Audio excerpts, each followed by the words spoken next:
If you like this video, remember to like, comment, share, and subscribe to see more content just like this.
To do this hairstyle, you have to have in mini twist or braids.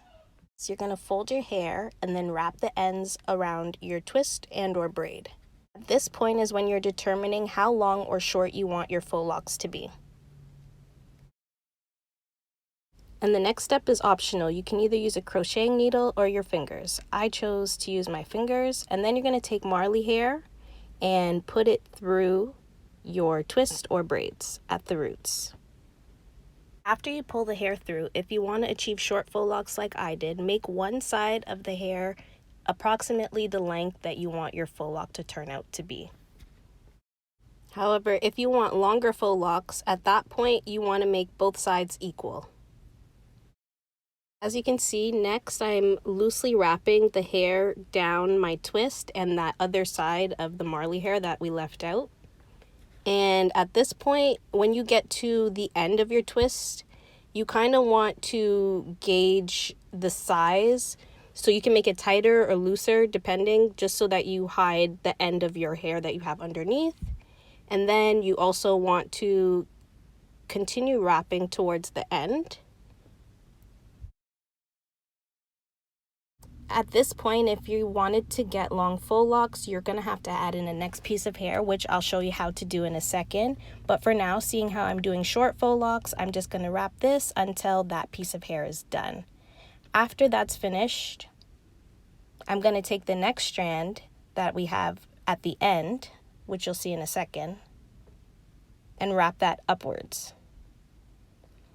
This is just going to give the look of a lock at the end of the hair.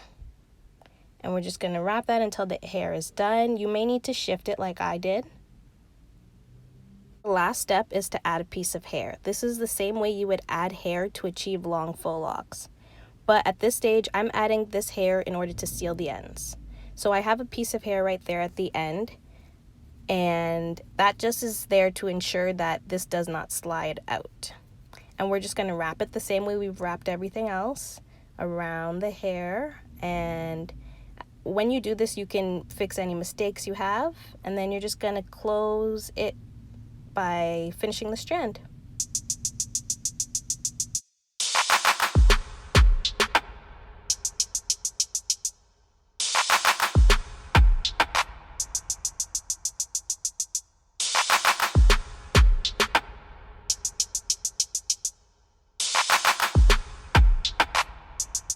And that's it, you guys. A super quick, easy way to achieve either long or short faux locks, regardless of the length of your hair.